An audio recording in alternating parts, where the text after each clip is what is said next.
que ça va. Aujourd'hui c'est parti pour une vidéo où on va parler de comment avoir son style en dessin. C'est quelque chose que vous m'avez énormément demandé. Donc je vais pas vous mentir, j'ai pas de recette miracle. Pour moi, avoir son style en dessin, c'est exactement comme chercher le régime qui vous fera perdre 30 kilos en 2 jours seulement. C'est la même chose pour moi, mais je vais essayer un petit peu de décrypter tout ce qu'il y a là-dedans pour pouvoir en discuter et pour que vous puissiez trouver de plus en plus votre style en dessin. Déjà, avoir son style de dessin, c'est quoi? Pour moi, c'est avoir une identité graphique, tout simplement, au niveau de son dessin. Que quand vous voyez un dessin sans voir le nom, vous savez dire « Ah, ça c'est tel artiste qui l'a fait ». J'avoue que c'est un petit peu le saint graal pour tout le monde, on a tous envie de ça, moi la première. Quand vous me dites que vous saviez que c'était moi qui avais dessiné tel mandala sans même devoir mon nom ou quoi que ce soit comme ça, je suis trop contente, je vais pas vous mentir, c'est la vérité. Même si en fait je trouve ça un peu ridicule. C'est-à-dire que pour moi on peut être un très grand artiste en touchant à tout, et c'est ce que je vais vous expliquer là tout de suite. Déjà pour commencer, je vais vous expliquer un petit peu par rapport à mon cas, comment j'en suis arrivée au mandala. Vous le savez tous, moi mon style c'est le mandala. Je dessine principalement ça. Je dis bien principalement, le mot aura son importance, vous le verrez au fur et à mesure. Donc comment j'en suis arrivée là? En fait c'est simple, moi quand j'étais toute petite, j'ai dessiné, allez, jusqu'à on va dire mes 12 ans facilement, du Disney à gogo. Je ne faisais que ça, je ne faisais que des reproductions de bandes dessinées, de livres de coloriage que j'avais, ce n'était que ça. Ma maman me faisait un quadrillage pour que je puisse les refaire, etc. Je ne dessinais que ça H24. Petit à petit, en grandissant, je me suis tournée vers le manga. Tout simplement parce que c'était vraiment de mon âge. Moi, à mon époque, on regardait tous des mangas. Donc c'est là que moi aussi, je me suis mise à dessiner du manga. Je vous avais mis une vidéo d'un dessin que j'ai refait X années après. Vous verrez très bien que j'ai pas fait de progrès dans le domaine parce qu'en fait, j'ai abandonné le manga. Petit à petit, je me suis mis vers le dessin réaliste. Je vous remets aussi là-haut une vidéo de mes anciens dessins, etc. Vous verrez vraiment mon parcours au niveau du dessin. Puis petit à petit, j'ai commencé vers l'abstrait. J'aimais pas mal ça. Ensuite, j'ai fait du doodle qui m'a amené vers les Zentangle, qui m'a amené vers le mandala que je fais maintenant. Donc vous voyez, j'ai touché à peu près tout ce qu'on pouvait toucher niveau dessin, et c'est ça qui m'a amené au mandala. Je peux vraiment dire que le mandala, en fait, tout simplement, il est venu à moi parce que je suis passée d'étape en étape jusqu'à le trouver, jusqu'à ce qu'il me trouve. Mais en fait, je ne veux pas dire que je ferai du mandala toute ma vie parce que j'en sais rien. Peut-être qu'un jour, je me dirai, voilà, j'ai fait le tour. Pour le moment, c'est pas du tout le cas. Je m'éclate en mandala, mais on va pas se mentir, j'en fais sur feuilles, j'en fais sur meubles, j'en fais sur bois, j'en fais sur murs. J'ai même fait sur trous, sur tissus, sur chaussures, sur t-shirts, sur tout ce que vous voulez. Et pour le moment, j'ai pas encore fait le tour, mais arrivera sûrement un moment où voilà, j'en aurai ras-le-bol, j'aurai fait tout ce que je devais faire dessus. Et peut-être que je vais me diriger vers autre chose, j'en sais rien. C'est pas si on a un style de dessin à un moment X que ce moment X va durer toute notre vie. Je suis désolée si vous entendez ronfler, il y a mon petit chien qui dort à côté.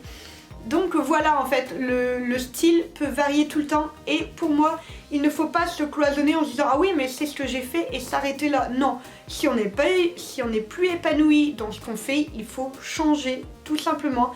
C'est comme pour tout, ce n'est pas parce qu'on a notre identité graphique avec tel dessin qu'on doit absolument rester là-dessus parce que les gens ont l'habitude de ça. Je trouve que c'est pas cool. Je pense que le mieux pour avoir son style de dessin, c'est de s'inspirer d'artistes. J'arrête pas de le dire, attention, j'ai fait une vidéo sur la différence entre inspiration et reproduction, n'hésitez pas à aller voir.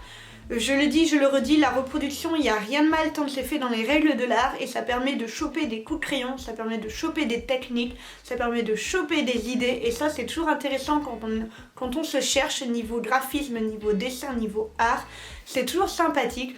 Je pense qu'une fois qu'on s'est imprégné de plusieurs artistes dans des univers qui nous plaisent, je dis bien dans des univers qui nous plaisent et qui nous ressemblent, ne faites pas non plus par rapport à ce qui se vend sur le marché en ce moment. Le marché fluctuera toujours et il n'y a pas de dessins qui se vendent plus que d'autres, vraiment. Faites ce qui vous plaît, c'est vraiment le plus important. Quand vous vous serez imprégné de tous ces artistes, de tout ce que moi j'aime dire l'aura de l'artiste a dégagé, quand vous aurez vraiment fait ça, essayez de petit à petit varier votre dessin vers quelque chose qui vous ressemble, quelque chose qui est original. Essayez de mettre votre petite touche d'originalité. Donc dans le mandala, ça se passe par les différentes formes, les différences au niveau du remplissage. Moi je le vois bien quand vous partagez des dessins que vous avez faits. Si vous l'avez fait par rapport à des reproductions de ce que j'ai fait, je le vois parce que forcément j'ai un système de remplissage des pétales qui m'est assez propre, j'ai envie de dire, sans faire de globalité. Forcément les lignes on les a tous à peu près. Mais voilà, vous allez reconnaître en fait, vous allez faire des choses qui vous correspondent de plus en plus et c'est petit à petit en sortant de l'univers dont vous vous êtes imprégné pour créer le vôtre que ça viendra en fait doucement, que vous créerez votre style à vous. Après je tiens aussi à dire, ce n'est pas grave si vous ne trouvez pas votre style, il n'y a pas mort d'homme. Le style de dessin, c'est comme je le disais, c'est le Saint Graal et si on ne trouve pas le Saint Graal, il n'y a pas mort d'homme, c'est pas grave. Vous pouvez très bien ne jamais le trouver et vous éclater toute votre vie sur différents thèmes plutôt qu'à côté quelqu'un qui aura trouvé son style et qui s'ennuiera au bout de je ne sais combien d'années. Ça n'a rien à voir en fait, si vous ne le trouvez pas, eh bien c'est pas grave, l'important c'est de s'éclater. Pour vous donner une idée, j'ai fait mon premier mandala le 1er mai 2017. Donc il est même juste ici, je l'ai retrouvé dans mes carnets à dessin. Donc c'était du mandala que j'avais vraiment fait au feeling, je savais pas encore comment ça se passait. Vous le voyez au niveau du centre, je cherchais un petit peu avant de trouver, etc. Donc c'était le 1er mai 2017, on est quasiment en mai 2020. Donc c'était il y a 3 ans, sachant que j'ai 31 ans et je vais sur mon année des 32. Donc vous voyez, j'ai trouvé mon style de dessin vers 28-29 ans. Donc si vous avez 15 ans, no stress. Si vous avez 20 ans, no stress. Si vous avez 30 ans, no stress. Si vous avez même 90 ans, on s'en fiche. On n'est pas obligé de trouver son style de dessin. Moi je l'ai dit, j'ai trouvé dans le mandala quelque chose que je cherchais désespérément depuis des années et des années. Mais j'ai envie de dire, ça ne m'empêche pas de dessiner autre chose de temps en temps sur le côté.